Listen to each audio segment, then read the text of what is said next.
Attention à la procrastination. Alors, si tu as déjà vécu ce moment où tu te dis « je commence dans 5 minutes » et 2 heures plus tard, tu es toujours sur ton téléphone, bah voilà. Pourquoi est-ce qu'on procrastine? Donc la neuroscience nous donne une réponse claire. Ton cerveau a deux forces qui se battent en duel. Le cortex préfrontal, donc c'est le boss de la discipline et de la planification, et le système limbique, donc le roi du plaisir instantané. Netflix, TikTok, le scroll, etc. Le problème, c'est que quand une tâche te semble trop dure, trop longue ou trop floue, ton cerveau choisit le plaisir immédiat au lieu de l'effort. Ça, c'est un vrai mécanisme de survie qui te pousse à fuir l'inconfort. Donc imagine un athlète de haut niveau.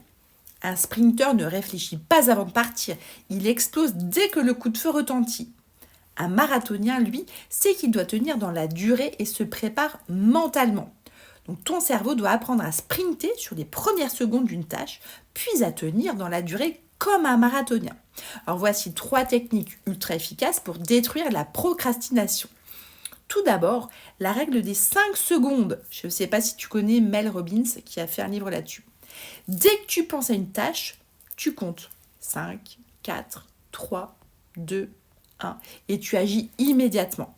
Ça va court-circuiter ton cerveau et empêcher l'hésitation de s'installer.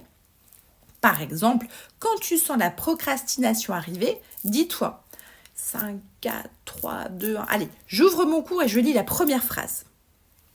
Deuxième astuce, le mode avion de ton cerveau. Donc, comme Usain Bolt, avant une course, crée une bulle de concentration.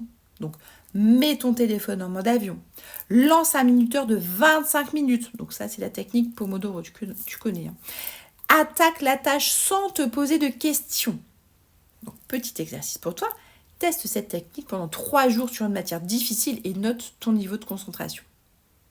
Troisième astuce. Découpe en micro-objectifs. Si tu as un chapitre de 40 pages, ton cerveau panique. Donc, découpe-le en mini-tâches digestes. Donc, lire l'introduction et surligner les mots-clés. Résumer la première section en 3 phrases. Faire une fiche récap sur une seule notion. Alors, petit exercice pour toi. Chaque soir, écris les 3 micro-tâches du lendemain sur un post-it et attaque-les sans réfléchir. Alors, petit exemple de Cristiano Ronaldo, si tu connais. Il ne se demande jamais s'il a envie de s'entraîner. Il suit un rituel inébranlable. Il commence avant même d'avoir le temps de penser. Donc, toi aussi, fais ton étude, fais l'automatisme sans laisser la place au doute. Le plus dur, c'est de commencer. Alors, si tu es lancé, voilà, après, ça va dérouler tout seul. Dis-moi quelle technique tu vas aujourd'hui tester.